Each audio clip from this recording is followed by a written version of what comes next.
Assalamualaikum warahmatullahi wabarakatuh. Uh, Semoga nggak bosan ya. Sebenarnya gue males tuh untuk video uh, ngadepin orang-orang ini. Cuman gue harus ngomong. Namanya juga kan gue akan memberikan sebuah kebenaran. Jadi gue bertanggung jawab sama video gue ini. Ya, gue tidak, sekali lagi gue mengatakan, saya tidak menjelekkan agama, ya, agama terdahulu saya. Saya juga tidak menjelekkan Alkitab. Sekali lagi saya bicara, saya itu masuk Muslim itu berdasarkan Alkitab. Saya tidak membahas kok Alkitab kok begini-begini, bukan. Tapi malah saya berpikir, kok umat Kristiani tidak menjalankan, gitu loh. Itu lucunya buat saya. Itu jadi bahan pertimbangan. Jangan berpikir saya itu buat ya, cari sensasi. Banyak yang ngomong, ini penipu nih, cuma cari duit segala macem. Yang nonton ini pasti ada orang-orang yang udah japri saya, yang udah udah WA saya juga, udah email saya. Bang, kalau butuh keuangan berapa bang, nomor rekeningnya segala macem, atau apa segala macem. Enggak, saya nggak pernah kasih, saya nggak pernah minta. Saya lagi susah, saya udah nggak kerja ya, saya lagi susah. Saya lebih baik gue cari kerja supaya dapat duit.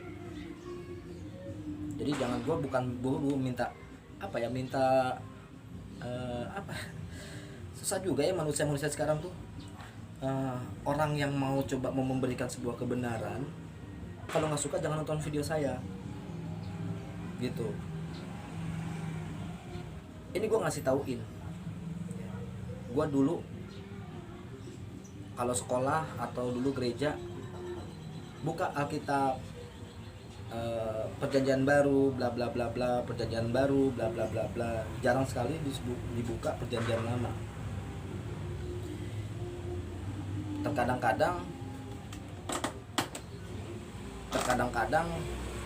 perjanjian lama juga dibuka segala macam. Tapi kan diatur ayat-ayatnya apa aja. Misalkan disuruh buka Matius 5 ayat berapa, udah baca, tergantung dari khotbahnya apa. Baca, udah kita tandain, tutup. Gue sebagai Katolik dulu, udah gue tutup, gue nggak buka lagi. Gue nggak baca Alkitab, sumpah gue nggak baca Alkitab dulu.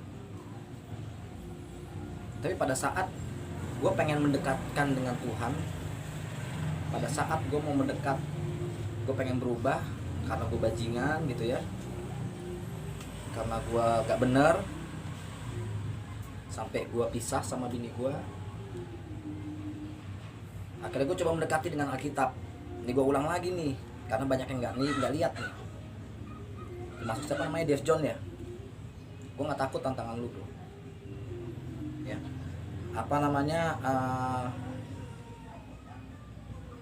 akhirnya gue buka Alkitab, gue belajar sampai 1 tahun lebih, 1,5 tahun. Gue buka. Tapi kenapa dia ada caranya yang gue buka itu kan? Pertama gue nggak tahu, masa iya gue buka dari pertama ayat sampai terakhir, nggak mungkin. Jadi misalkan ini perjanjian lama, ini perjanjian baru. Kayak gue bilang video sebelumnya, gue bilang gue tidur jam berapa, tanggal berapa, gue bangun jam berapa, itu gue kaitkan jadi sebuah ayat tiap hari, sampai akhirnya gue menemukan satu persatu. Nah, ironisnya menurut gue ini gue bukan mengkaitkan antara Alkitab sama Al-Quran ya, tidak sumpah gue tidak mengkaitkan. Cuman ini gue nih Andre ya. Ironisnya yang ada di isi Alkitab itu dijalankan oleh umat Muslim.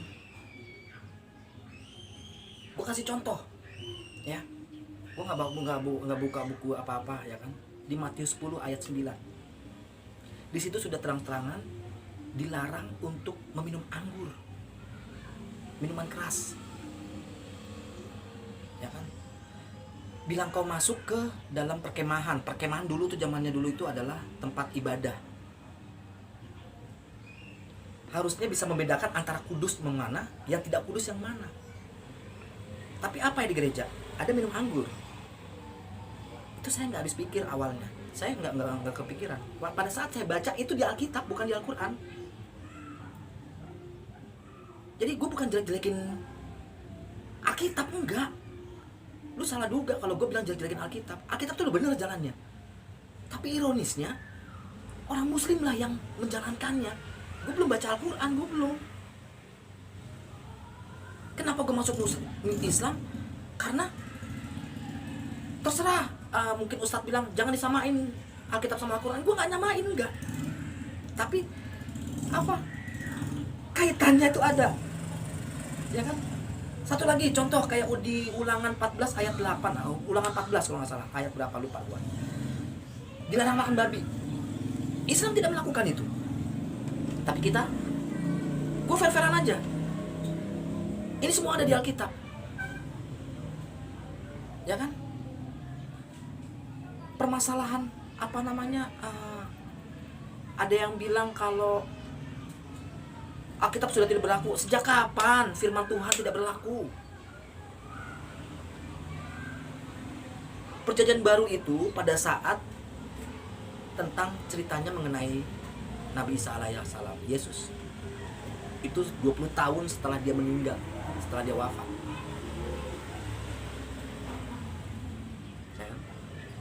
Terus ada lagi di ayat Nehemia 8 ayat 6 mengenai cara kita berdoa. Di situ Ezra seperti kayak sebagai imam, dia berdoa, ya. Kalau nggak salah ya, Nehemia 8 ayat 6 ya, saya lupa. Ya coba dicek semuanya deh. Apa namanya? Dilihat apa ya? Ezra itu kayak imam, dia berdoa. Terus dia bilang Allah Maha Besar. Kalau di Muslim itu Allahu Akbar. Terus semuanya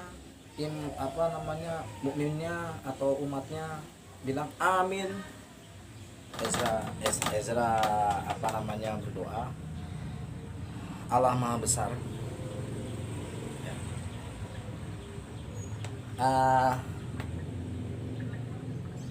Dia bersujud, kepalanya itu ke bawah sampai ke tanah, hingga ke tanah. Tapi apa? Saya rasa selama saya ngikutin itu ngikutin alur.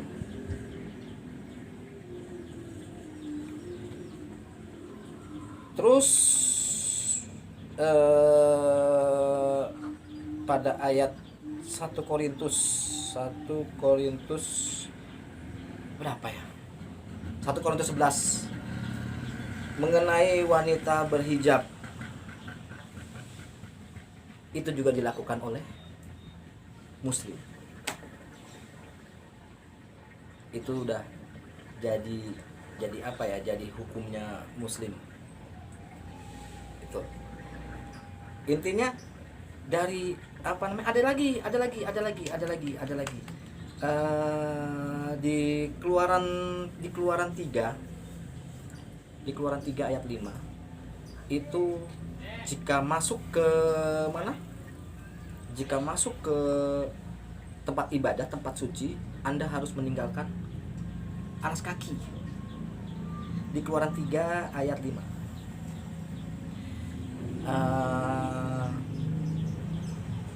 Di Keluaran 30 ayat 21 apa 20, saya lupa juga. Itu mengenai wudu. jika masuk ke tempat ibadah, cuci tanganmu dan basuhlah wajahmu. Itu juga dilakukan oleh umat muslim. Itu alasannya kenapa saya masuk Islam. Terserah mungkin Pak Ustadz berpikir atau siapapun berpikir, wah si Andre mengkait-kaitkan Alkitab ke Islam. Saya tidak mengkaitkan. Pada prinsipnya ajaran Islam itu udah benar. Karena apa yang dikatakan di Alkitab itu dilakukan oleh umat Islam. Itu ironisnya buat gua. Lu mau berdebat apa? Masalah ketuhanan segala macam. Masalah apa? Di Matius 7 ayat 21 hingga 23 pun di situ juga mengatakan bahwa Yesus juga nggak mau dibilang dirinya Tuhan. Dan di Matius 15 ayat 24 di situ juga dijelaskan Yesus menjawab kepada perempuan yang merebut roti dan membagikan ke anjing. Ada Matius 15 ayat 24.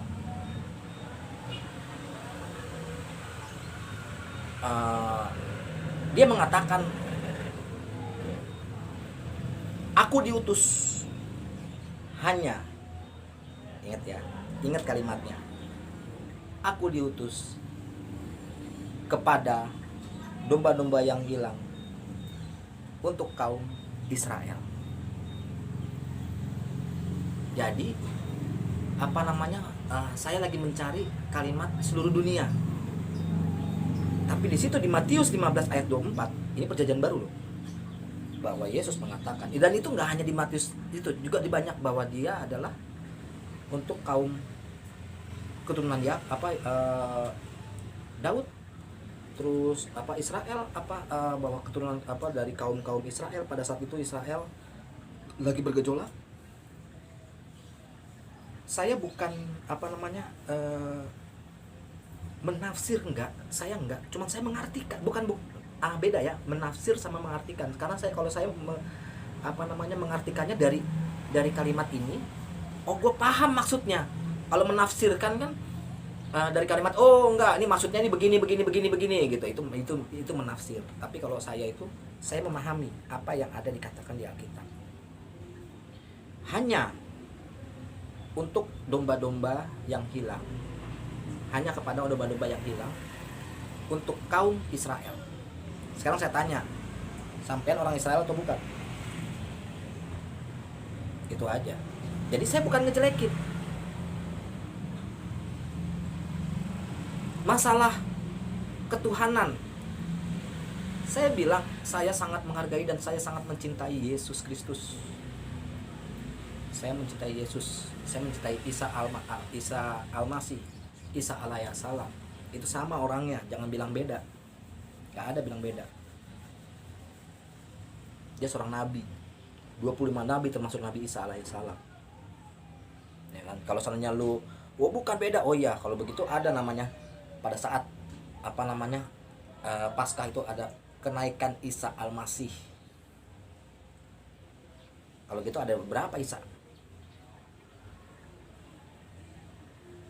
Ya kan?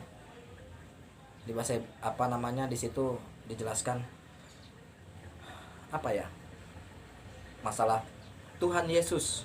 Mungkin benar katanya Pak siapa itu namanya, saya nonton di YouTube waktu itu disaranin sama teman-teman viewer, nonton deh videonya siapa yang orang Amerika itu, yang orang Amerika bilang masalah Lord itu kan, kalau misalnya kita bisa di pengadilan pun bisa kita bilang my Lord, Tuanku, bukan Tuhan, Tuanku, my Lord. Ya kan? Pada saat itu mungkin dibilang guru, jadi dibilang my Lord. Baru dikait-kaitkan, Lord, diartikan sama orang-orang yang entah bukan orang Indonesia, entah apa, jadi Tuhan. Itu pada saat zaman dulu saya nggak ngerti lah. Itu menurut gua loh ya, menurut Andre. Kenapa gua bicara kayak begitu? Karena gua berdasarkan Alkitab. Yesus selalu mengatakan dirinya diutus. Gitu loh. Dia benar melakukan keajaiban, dia benar melakukan mukjizat, benar. Lah bahwa dia seorang nabi kok. Cuma setidaknya kita tetap, saya setuju bilang Allah Bapa, benar setuju. Kita berdoa kepada Allah Bapa. Kalau perlu kita berdoanya caranya, ya Yesusku, doakanlah kami supaya kami terselamatkan. Atau ya guruku Yesus, selamatkanlah kami supaya kami selalu selamat, dan berikanlah kami rezeki. Doakanlah kami supaya kami mendapatkan rezeki yang berlimpah. Lebih enak. Begitu juga Muslim, kalau gue lihat Nabi Muhammad juga sebagai perantara. Terus banyak yang menghina mengenai Nabi Muhammad. Selama saya Katolik, saya nggak pernah mau menghina Nabi Muhammad, karena embel-embelnya udah Nabi di situ. Embel-embelnya sudah Nabi. Beda. Jangan menghina. Lu boleh ngatain gua anjing, lu boleh ngatain gua babi, lu boleh ngatain gua apa, penipu segala macam, terserah. Tapi lu jangan lu menghina Muslim. Jangan lu menghina Nabi Muhammad. Hati-hati. Kalau gue bilang hati-hati. Lu pakai akun palsu segala macem, kecil ditemuinnya nantinya. Mungkin bukan gue. Gak usah menghina nabi-nabi apapun, jangan. Gue tidak menghalalkan atau gue tidak mencari keuntungan dari ini. Gue cuma memberikan sebuah kebenaran ya. Lu nggak suka terserah, tapi lu buka Alkitab. Gue bilang gue nemuin di Alkitab, dan gue tidak menjelekkan. Satu lagi, gue tidak menjelekkan Alkitab. Ya, gue tidak menjelekkan Alkitab. Dan gue tidak menjelekkan umat Kristiani. Tapi hanya gue mempertanyakan kenapa umat Kristiani tidak mengikuti ajaran-ajaran Alkitab. Padahal itu adalah pedoman di agama. Padahal itu adalah firman yang disampaikan oleh para rasulnya. Tapi kenapa nggak dijalani? Disitulah gua masuk Muslim. Ya. Sekali lagi mohon maaf untuk Pak Ustadz, untuk Kiai segala macam. Saya nggak bermaksud untuk mengkait-kaitkan Alkitab dengan Al-Quran, tidak. Cuman saya melihat isi Alkitab. Apa yang dilakukan oleh umat Muslim itu yang ada di Alkitab. Itu aja yang jadi ironis buat saya. Itu aja. Oke. Assalamualaikum warahmatullahi wabarakatuh.